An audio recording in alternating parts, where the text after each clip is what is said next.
नमस्कार, my self Avinash Kumar, assistant professor. आज का विषय है अशोक का धम्म।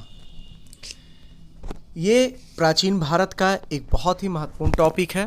अशोक मौर्य वंश का तीसरा महत्वपूर्ण शासक था, जिसने बौद्ध धर्म को प्रमोट किया और बौद्ध धर्म को एक नई ऊंचाई पर ले गया। देखिए, अशोक के धम्म के बारे में सामान्यतः यह सोचा जाता है कि यह बौद्ध धर्म का है और बौद्ध धर्म से मतलब बौद्ध धर्म का जिरोक्स है या बौद्ध धर्म ही है, उसी के धर्म की चर्चा की जाती है, लेकिन ऐसा नहीं है। देखिए, इसमें हमने दिखाया है कि यह क्या है, धम्म क्या है। देखिए, धम्म जो है पाली भाषा में धर्म को धम्म लिखा जाता है। सबसे पहले तो ये जान लीजिए, पाली लैंग्वेज में धर्म को धम्म लिखा जाता है।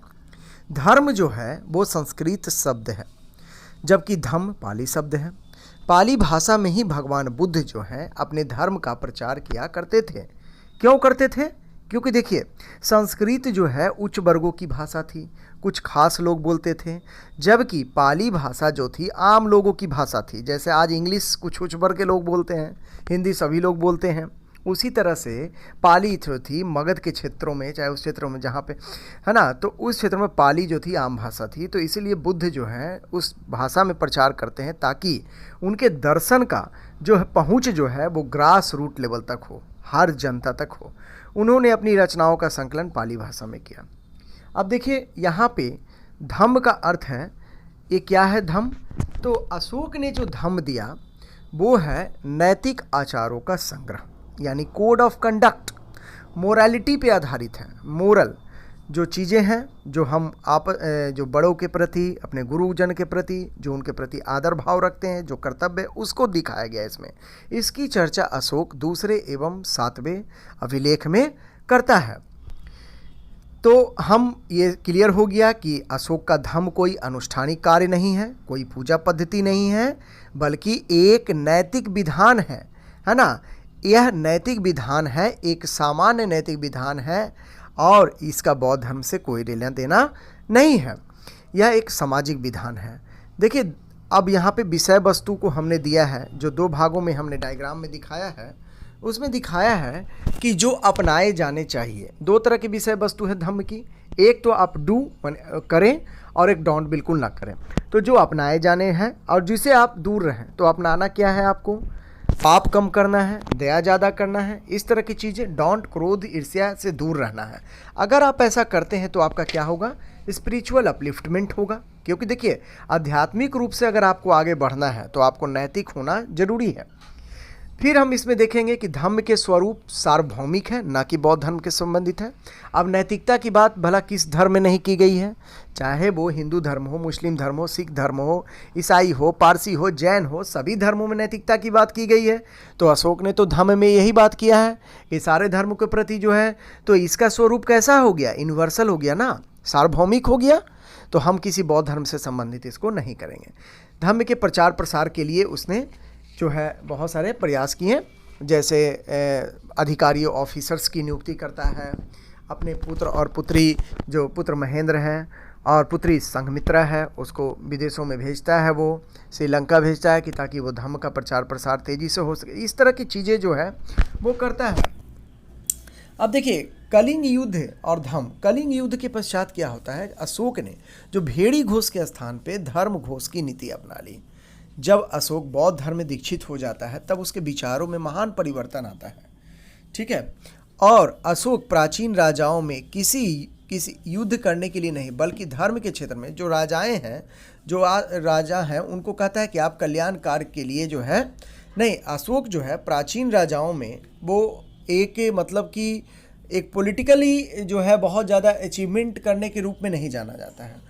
वो धर्म के क्षेत्र में बहुत ही वेलफेयर कार्य करता है और सोशल अपलिफ्टमेंट के लिए बहुत काम करता है, इस हेतु विख्यात है। एक महान राजा तो है ही, और साथ साथ अगर ये गुण भी उसमें आ गया तो ये मतलब दोहरे गुण हो गया, तो इससे वो ज़्यादा ही सुविख्यात हो गया। धम्म का व्यवहारिक जीवन में प्रयोग, सामाजिक एवं नैतिक राजनीतिक उद्देश्य, ये देखेंगे हम। धम्म, अशोक का धम्म वस्तुतः एक नैतिक संहिता थी जिसका उद्देश्य लोगों में प्रेम, नैतिकता, शांति, सामाजिक उत्तरदायित्व की भावना को जगाकर, सोशल रिस्पॉन्सिबिलिटी आपकी होनी चाहिए कि हम आप माने जो समाज के प्रति जो हमारा क्या दायित्व है, विशाल साम्राज्य में शांति बनाए रखना था, क्योंकि इतना बड़ा साम्राज्य था जो, तो उसमें हर जगह आप कोई क्या है कि प्रशासनिक अधिकारी को ही तो नहीं भेज सकते ना, कि वहाँ पे जाके आप किसी हर अधिकारी को, पुलिस थाना वाला आके आपको नैतिकता की पाठ पढ़ाए। कोई ऐसे चीज़ का अशोक कहना चाहता था कि लोगों के अंदर खुद ही मोरालिटी डेवलप हो जाए, ताकि हमको कोई तरह का विद्रोह ना हो लोगों के द्वारा, और हम अपना प्रशासन जो है अच्छे से कर सकें, ये भी था। अपने दूसरे स्तंभ लेख में अशोक स्वयं प्रश्न करता है कि किम चू धम्मे, अपने दूसरे एवं 7वें अभिलेख के माध्यम से उसका उत्तर भी देता है। क्या उत्तर देता है दूसरे 7वें अभिलेख में? कहता है अपा सिनवे बहु कयाने दया दाने सचे साचिए माधवे साधवे च, अर्थात पाप कम करना, कल्याण करना, दया दान करना इत्यादि। इस तरह की बात वो करता है किस अभिलेख में? तो दूसरे एवं 7वें शिलालेख में। इंपॉर्टेंट क्वेश्चन है।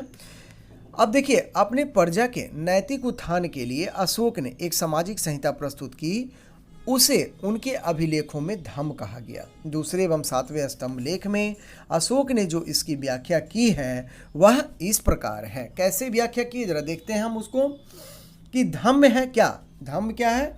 धम्म है साधुता। धम्म है साधुता, विश्व कल्याण। धम्म का उद्देश्य जो है वो विश्व का कल्याण करना है, तभी तो वो विदेश में मतलब कि भेज रहा है अपनी पुत्री में, और महेंद्र दोनों को भेज रहा है, और धम्म प्रचार कर रहा है कि पूरे वर्ल्ड लेवल का जो उसका सोच है वो पूरे विश्व को शांतिमय बनाना है।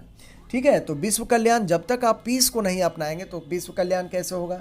बहुत से कल्याणकारी अच्छे कार्य करना, पाप रहित होना या पाप से निवृत्ति होना, व्यवहार में मृदुता, दूसरे के प्रति व्यवहार में मधुरता, दया दान तथा सुचिता। आगे कहा गया है कि प्राणियों का वध ना करना।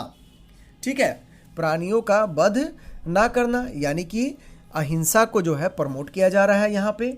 जीव हिंसा ना करना, माता पिता बड़ों की आज्ञा मानना, गुरुजनों के प्रति आदर रखना, मित्र परिचितों संबंधियों, ब्राह्मणों, श्रवणों। यहाँ देखिए, ध्यान दीजिएगा कि ब्राह्मण के प्रति भी कह रहा है और श्रवण के प्रति। श्रवण बौद्ध धर्म से संबंधित है, ब्राह्मण जो है बौद्ध धर्म हिंदू धर्म से संबंधित है, तो दोनों के प्रति कह रहा है कि दानशीलता रखना। इसलिए ये जो धम्म है इसका स्वरूप बौद्ध धर्म से नहीं, ये यूनिवर्सल स्वरूप है अशोक का धम्म, है ना। दानशीलता, उचित व्यवहार, तो ऐसा तो नहीं कह रहा है कि दान सिर्फ आप बौद्ध श्रमिकों को दीजिए और ब्राह्मणों को ना दीजिए, ऐसा तो कुछ नहीं कहा गया। दास तथा भृत्यों के प्रति उचित व्यवहार करना। देखिए, हम पहले बता चुके इसका उद्देश्य क्या है। आध्यात्मिक भावनात्मक एकता सभी वर्गों एवं जातियों के बीच स्थापित करना। देखिए, बौद्ध धर्म से में क्या है कि बौद्ध धर्म कलिंग युद्ध के बाद बौद्ध धर्म अपनाता है अशोक, और उसके साहित्य को पढ़ता है, तो उसके इन्फ्लुएंस तो आता है इसमें। ऐसा तो कोई नहीं कह सकते कि बिल्कुल उसका इन्फ्लुएंस ना हो, उससे विश्व प्रभावित ना हो, तो उसके इन्फ्लुएंस से भी अगर आप देखते हैं, लेकिन जो धम्म का स्वरूप है वो बिल्कुल यूनिवर्सल है। कलिंग युद्ध के पश्चात अशोक जो देखता है कि बार बार पश्चाताप करता है, कहता है कि हमने बेकार ही इतना जो है खून बहाया लोगों का और बेतहाशा हिंसा हुई। तो इस तरह से चीज़ों को प्रति वो पश्चाताप करता है कि अशोक का इसमें, तो अब देखिए, तो इसीलिए वो शांति एवं अहिंसा की नीति का विस्तार करना चाहता है। धम्म नीति के माध्यम से शांति तथा अहिंसा की नीति का विस्तार कर रहा था। अशोक के साम्राज्य का विस्तार काफ़ी हो चुका था। अब जरूरत इस बात की कि विद्रोह की भावना, देखिए दूर दूर में हम देखे थे, एक जगह उदाहरण पढ़े थे पिछले चैप्टर में, हमने देखा था कि तक्षशिला में विद्रोह की घटना होती है बिंदुसार के काल में। अशोक के पिता जो हैं वो बिंदुसार थे, तो बिंदुसार के काल में तक्षशिला जो भारत के उत्तर पश्चिम क्षेत्र में यानी पाकिस्तान में आज पड़ता है, वहाँ पे विद्रोह की खबर मिलती है कि विद्रोह हो गया। इतना मौर्य, तो उसके बाद जो है अशोक को भेजा जाता है, वो विद्रोह को दबाता है। तो यानी कि अशोक इस बात से परिचित है कि विद्रोह हो रहे हैं, तो क्या ऐसा किया जाए कि विद्रोह की भावना लोगों के अंदर कम हो जाए और लोग शांतिपूर्वक से रहें, विद्रोह ना हो, साम्राज्य के प्रति अहिंसात्मक नीति को अपनाएं। अब देखिए, लोग शांति से रहेंगे तो हमको क्या जरूरत है? सेना पे ज़्यादा खर्च करने की, सेना का संगठन करने की। तो आप ये भी ध्यान रखिए कि वर्तमान में भी इसकी प्रासंगिकता है। अब 2 अक्टूबर को अहिंसा दिवस मनाया जाता है, गांधी जी के जन्म दिवस पर। क्यों मनाया गया, क्या कारण है? यानी कि विश्व को भी आज शांति चाहिए। मतलब शांति जब तक नहीं होगा तो नए नए इनोवेशन नहीं हो पाएंगे, है ना। अब देखिए कि अशोक के, अब यहाँ पे हमने एक डायग्राम दिखाया है, देखिए आप लोग कि अशोक पे जो है बौद्ध साहित्य का प्रभाव पड़ता है, कलिंग युद्ध का प्रभाव पड़ता है। तो उसके बाद जो है उसने जो है धम्म को जो है अशोक जो है प्रमोट किया। और धम्म का जो है उद्देश्य क्या है, देखिए हमने धर्म को काट रखा है, यानी धर्म नहीं है धम्म। फिर से देखिए आप लोग डायग्राम को, कोड ऑफ कंडक्ट है धम्म, राजाज्ञा नहीं है। अशोक आज्ञा नहीं दे रहा है जबरदस्ती आपको करना है, ऐसा नहीं है। सहनशीलता की बात है धम्म में, तो सहनशीलता तो हर धर्म में होती है, तो इसमें भी है, ठीक है। फिर अहिंसा है, ये बौद्ध धर्म से संबंधित बहुत मतलब बौद्ध धर्म का फोटोकॉपी नहीं है। बेस्ड ऑन नैतिकता, उद्देश्य क्या है, भावनात्मक आध्यात्मिक नैतिकता एवं राजनीतिक एकता स्थापित करना, तो ये इसका उद्देश्य था। देखिए अशोक के धम्म की आलोचना होती है कि अशोक ने जिस उद्देश्य के लिए इसको शुरू किया था, क्या उस उद्देश्य में ये सफल हो पाया, ठीक है। तो अगर देखा जाए तो जितना बड़ा उद्देश्य था अशोक के धम्म का, उतना तो सफल नहीं हो पाया, लेकिन लोगों के माइंडसेट में हुआ होगा थोड़ा बहुत परिवर्तन। तो लेकिन एक सोच के रूप में अगर देखा जाए कि अशोक ने इतनी अच्छी एक राजा होते हुए भी, इतना राजनीतिक रूप से इतना मजबूत होते हुए भी, कि माने मौर्य साम्राज्य की तरफ, उत्तर पश्चिम की तरफ को देखने की हिम्मत भी नहीं कर रहा था, वैसे राजा जो है अचानक एक आध्यात्मिक रूप से एक शांति प्रिय नीति लेकर जो है मतलब इतना अच्छा नीति लेके आता है, तो एक बहुत बड़ी बात है उस समय के लिए तत्कालिक परिप्रेक्ष्य में, ठीक है। तो कई बार ये कहा जाता है कि अशोक की इस नीति की आलोचना इसलिए की जाती है क्योंकि इससे विद्वानों का कहना है कि अशोक द्वारा इस नीति को अपनाने से सेना के स्वरूप शिथिल हो गए और बाद के कालों में उसके उत्तराधिकारियों के काल में यह नीति एक संकट बन गया और बाद के दिनों में मौर्य साम्राज्य का पतन हो गया।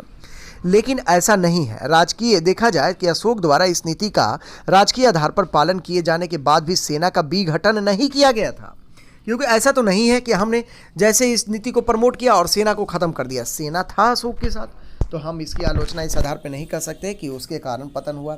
साथ ही साथ अशोक जो है आटविक यानी जनजातीय जो राज्य थे, जो दूर के क्षेत्रों में पड़ते थे, जो काफ़ी रिमोट एरिया में थे, उनको चेतावनी भी देता है कि अगर आप देखिए जो धर्म के मार्ग पे नहीं चलेंगे तो हम आपके प्रति कठोरता की नीति के अपनाएंगे। इसके अलावा अधिकारियों को भी दंड देने की नीति अपनाता है वो। तो अगर देखा जाए ओवरऑल हम दृष्टिकोण डालते हैं तो सारांश में कह सकते हैं कि अशोक की इस नीति ने अपने राजनीतिक कार्यकलाप को कमजोर होने नहीं दिया, इसका स्वरूप लचीला बनाए रखा, समय समय पर इसके स्वरूप में परिवर्तन आता गया। इस प्रकार आलोचकों द्वारा इस नीति की आलोचना इस आधार पर करना कि अशोक ने मौर्य साम्राज्य के पतन का एक आधार तैयार कर दिया, यह बिल्कुल गलत होगा। फिर उपर्युक्त तथ्यों से देखने से कि अशोक के धम्म में कोई बौद्ध धर्म का प्रचार प्रसार नहीं है, बल्कि सभी धर्मों का सार है। सभी धर्मों में जो नैतिक विधान है उन सबका संकलन अशोक ने एक जगह धम्म के रूप में कर दिया है, ताकि लोगों के अंदर जीवन में सदाचार का अभ्यास हो सके। वर्तमान में इसकी प्रासंगिकता कायम है। वर्तमान में अगर आप देखते हैं कि आज भी मोरालिटी की बात जो है की जाती है गवर्नमेंट के द्वारा भी कि आप लोग अपने जीवन में नैतिकता का पालन करें। तो अशोक के धम्म जो है आप लोग भी अपने व्यक्तिगत जीवन में, जैसे कहा कि गुरुजनों के प्रति आदर का भाव रखें, है ना, अपने माता पिता के प्रति आदर का भाव रखें। सोशल रिस्पॉन्सिबिलिटी, आपकी सामाजिक उत्तरदायित्व क्या है, जैसे अभी कोरोना वायरस फैला हुआ है तो उसके प्रति आप लोग जागरूक रहें और अपने जो आपकी उत्तरदायित्व है एक स्टूडेंट्स होने के नाते, एक इंटेलेक्चुअल होने के नाते, उस उत्तरदायित्व को निर्वहन करें। देखिए एक क्वेश्चन इसमें आता है जो कि यूपी पीसीएस में पूछा गया है। क्वेश्चन मैं बोल रहा हूँ, किसने सहिष्णुता, उदारता और करुणा के त्रिविध आधार पर राजधर्म की स्थापना की? किस किस चीज़ पे? तो राजधर्म की स्थापना की सहिष्णुता के आधार पे, उदारता और करुणा के आधार पे। तो आंसर होगा अशोक, है ना। अशोक ने अपनी प्रजा के विशाल समूह को ध्यान में रखकर एक ऐसे व्यावहारिक धर्म का प्रतिपादन किया जिसका पालन आसानी से कर सके। अशोक का धर्म सदाचार का धर्म था। यह एक नैतिक नियम थे जिसका संप्रदाय विशेष से कोई संबंध नहीं था, जो मानवता के कल्याण एवं करुणा पे आधारित था। इस प्रकार सहिष्णुता, करुणा इसके त्रिविध, सहिष्णुता, उदारता एवं करुणा त्रिविध